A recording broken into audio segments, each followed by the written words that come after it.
ಬಸವಯ್ಯ ಕೂಡಲ ಸಂಗಮ ದೇವ ಎಂಬಂತೆ ವೇದಿಕೆಯ ಮೇಲೆ ಆಶೀರ್ವರಾಗಿರುವಂತಹ ನಮ್ಮ ಆತ್ಮೀಯರು ಹಾಗೂ ಈ ಕಾರ್ಯಕ್ರಮದ ಅಧ್ಯಕ್ಷರಾಗಿರುವಂತಹ ಸಜ್ಜನ್ ಗುರುಗಳೇ ಹಾಗೂ ನನ್ನ ಎಲ್ಲ ಆತ್ಮೀಯ ಸಿಬ್ಬಂದಿ ವರ್ಗದವರೇ ಹಾಗೂ ನನ್ನ ಎಲ್ಲ ಪ್ರೀತಿಯ ಮುದ್ದು ಪುಟಾಣಿ ವಿದ್ಯಾರ್ಥಿನಿಯರೇ, ಇವತ್ತು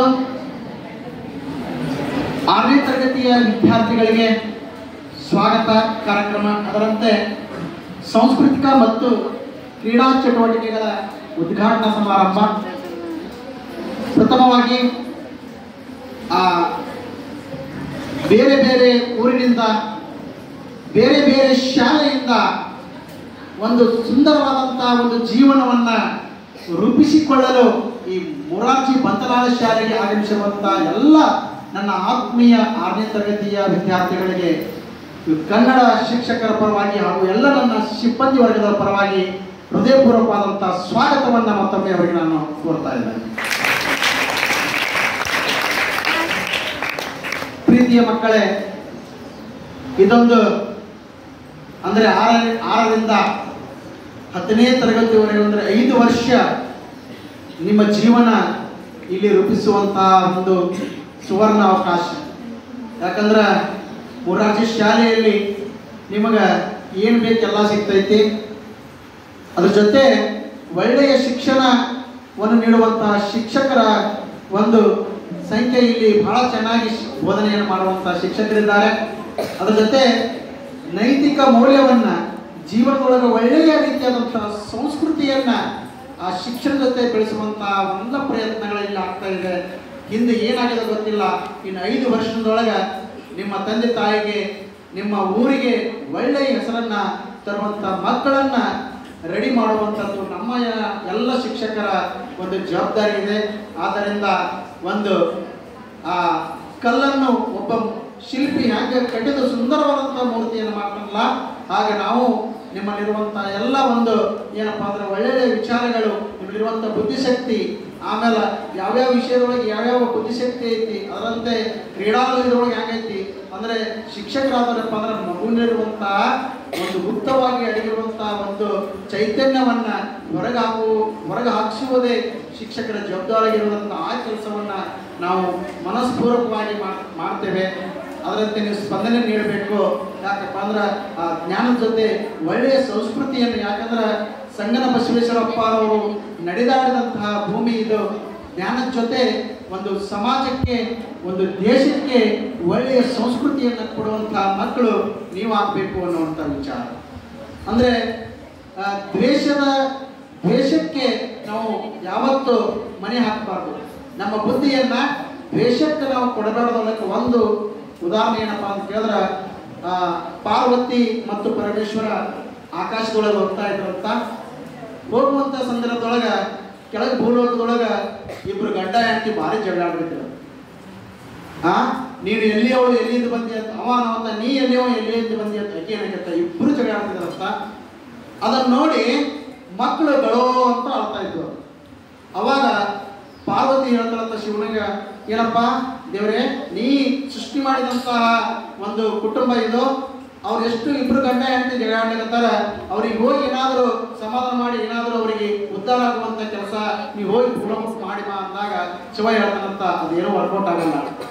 ಅವರನ್ನ ಆ ರೀತಿ ದ್ವೇಷದ ಒಂದು ಭಾವನೆ ಅವ್ರ ಬಂದಿದ, ಏನೂ ಮಾಡೋಕ್ಕಾಗಲ್ಲ, ನೀ ಸುಮ್ ಕೊಡ್ರು ಅಂದಾಗ ಮತ್ತೆ ಪಾರ್ವತಿ ಇಲ್ಲ ಹೋಗರಿ ಹೋಗು, ಅವ್ರು ಏನೋ ಸಮಸ್ಯೆ ಕೇಳ್ಕೊಂಬ ಅಂದಾಗ ಹೋಗ್ತಾನಂತ. ಅಂದ್ರೆ ಮಾರು ವೇಷ ಒಳಗೆ ಬೇರೆ ವೇಷ ಹಾಕೊಂಡು ಹೋಗ್ತಾನಂತ. ಇಬ್ಬರು ಶಿಕ್ಷಕರು ಜಗಳ ಆಡ್ತಿರ್ತಾರೆ.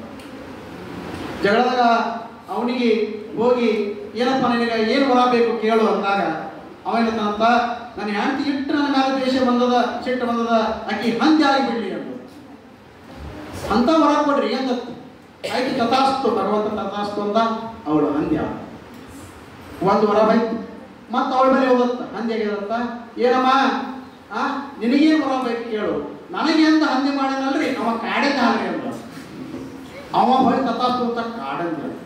ನೋಡ್ರಿ, ಶಿವನು ತಾನಾಗೆ ಭೂಲೋಕಕ್ಕೆ ಬಂದು ವರ ಬೇಡಿದ್ರ ಇವರು ತಮ್ಮ ದ್ವೇಷ ಸಿಟ್ಟಿನ ಇದ್ರೊಳಗೆ ಮನಸ್ಸು ಕೊಟ್ಟು ಇಬ್ಬರು ಹಂದಿಗಳಾದಂತ. ಮುಂದೆ ಶಿವ ಇದನ್ನ ಮಕ್ಕಳ ಬಳಿ ಹೋದಂತ. ನಿಮಗೇನು ಬೇಕ್ರಪ್ಪ? ಅವು ಅಳುತ್ತೇವ್ವ ಯಪ್ಪ ಅಳ್ಕೋತೀನಿ ಅಂತ, ಯಪ್ಪ ದೇವ್ರಿ ನಮಗೆ ಅವ್ವ ಅಪ್ಪ ಕೊಡು ಅಂತ ಹೋಗಿ ತಥಾಸ್ತು ಅಂದತ್ತ. ಮೊದಲೇ ಹ್ಯಾಂಗಿದ್ರೆ ಹಂಗೆ ಆಗ್ಬಿಟ್ರಂತ ಮತ್ತೆ ಇಬ್ಬರು ಜಗಳಕ್ಕೆ ಪ್ರಾರಂಭ ಮಾಡ್ತಾರೆ. ಅವಾಗ ಹೇಳ್ತಾನಂತ ಪಾರ್ವತಿ ಬಳಿ ಹೋಗಿ, ನೀ ಏನು ಹೇಳಿದ್ದಿ, ಹೋಗಿ ಅದನ್ನು ವಿಚಾರಿಸ್ಕೊಂಡು ವರ ಕೊಟ್ಟ ಅಂದ್ವಿ. 3 ವರ ಕೊಟ್ಟವ್ರಿಗೆ 3 ಉಪಯೋಗ ಮಾಡ್ಕೊಳ್ಳಿ ಅವರು. ಮತ್ತೆ ಎಲ್ಲ ಸ್ಥಿತಿಗೆ ಹಂಗೆ ಬಂದರು.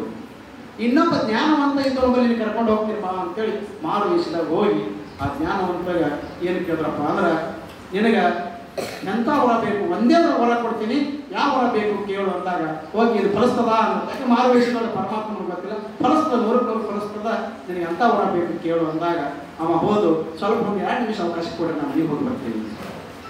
ಯಾಂತಿ ಬಗ್ಗೆ ಹೋದ, ನನಗೊಬ್ಬ ಮಹಾ ಸಾಧು ಗಂಟು ಬಿದ್ದಾರ, ಒಂದು ವರ ಕೊಡ್ತೀನಿ ಅಂದ್ರೆ ನಿನಗೇನು ಇಚ್ಛೆ ಅದ ಕೇಳು ಅಂತಂದ. ನನಗೆ ಬಹಳ ವರ್ಷ ಐತಿ, ಲಗ್ನ ಆಗಿ ಮಕ್ಕಳಾಗಿಲ್ಲ, ಸಮಾಜದೊಳಗೆ ಬಂಜೆ ಆಗತ್ತಾರ, ಅದಕ್ಕೆ ನನಗೆ ಒಂದು ಮಗು ಕೊಟ್ಟರೆ ಸಾಕ್ರಿ ಅಷ್ಟೇ. ಆಯ್ತು ಅಂತೇಳಿ ಆ ತಾಯಿ ತಂದೆ ಬಳಿ ಹೋದ. ನಿಮಗೇನು ಬೇಕು? ಅವು ಇಬ್ಬರಿಗೆ ಪಾಪ ಕಣ್ಣಿರಲಿಲ್ಲ. ನಮಗೇನಪ್ಪ ಜಗತ್ತನ್ನು ನೋಡುವಂಥ 2 ಕಣ್ಣು ಕೊಟ್ಟರೆ ಸಾಕು ಅಂತಂದ್ರು. ಇವನಿಗೆ ಬಡತನ ಶ್ರೀಮಂತಿಕೆ ಆಗಬೇಕು ಅನ್ನುವಂಥದ್ದು ಇವನ ವಿಚಾರ. ಅವರೆಲ್ಲ ವಿಚಾರಗಳು ಕೇಳ್ಕೊಂಡು ದೇವ್ರ ಬಳಿ ಬಂದಂದ್ರೆ ಆ ಸಾಧನ ಬಳಿ ಬಂದು ಏನು ಕೇಳ್ತಾನೆ, ಒಂದೇ ಒಂದು ವರ ಕೇಳಬೇಕಾಗಿತ್ತು. ಏನು ಕೇಳ್ತಾನೆ ಅಂತ ಕೇಳಿದ್ರೆ, ನೋಡಿ ದೇವ್ರೇ, ನಮ್ಮ ತಂದೆ ತಾಯಿ ನನ್ನ ಮಗನನ್ನ ಬಂಗಾರದ ತೊಟ್ಟಿಲೊಳಗೆ ನೋಡುವಂಥ ಆಸೆ ನನಗದ, ಅದೊಂದು ವರ ಕೊಡು ಸಾಕು ಅಂತ. ನೋಡ್ರಿ, ನನ್ನ ತಂದೆ ತಾಯಿ ನನ್ನ ಮಗನನ್ನ ಬಂಗಾರದ ತೊಟ್ಟಿಲೊಳಗೆ ನೋಡಬೇಕು. ನನ್ನ ತಂದೆ ತಾಯಿ ನೋಡ್ಬೇಕಂದ್ರೆ ಏನು ಬೇಕು ಅವರಿಗೆ? ಕಣ್ಣು ಬೇಕು. ಕಣ್ಣು ಬಂದು ನನ್ನ ಮಕ್ಕಳಿಲ್ಲ, ಮಗ ಅಂದ್ರೆ ಮಗ ಹುಟ್ಟದ, ಬಂಗಾರದ ತೊಟ್ಟಿಲಂದ್ರೆ ಶ್ರೀಮಂತಿಕೆ ಬಂತು. ಒಂದೇ ಒಂದು ಮಂತ್ರದಿಂದ ಇಡೀ ತನ್ನ ಕುಟುಂಬವನ್ನ ಸಾಕುವಂತಹ ಅದಕ್ಕೆ ಕಾರಣ ಏನಂದ್ರೆ ಬುದ್ಧಿವಂತಿಕೆ, ಸಿಟ್ಟಿನ ಮನಸ್ಸು ಇಲ್ಲದೆ ಇರುವುದು, ದ್ವೇಷ ಇಲ್ಲದೆ ಇರುವುದು. ಯಾರು ವ್ಯಕ್ತಿ ದ್ವೇಷ ಇರಲ್ಲ, ಯಾರು ವಿಚಾರ ಮಾಡಿ ಅದನ್ನ ಇದು ಮಾಡಿಕೊಂಡು ಸಮಾಜಕ್ಕೆ ಕೊಡುಗೆ ಕೊಡ್ತಾರೆ. ಯಾಕಂದ್ರೆ ನಿಮ್ಮಲ್ಲಿ ಆ ದ್ವೇಷ ಅನ್ನುವಂಥದ್ದು ಇರಬಾರ್ದು.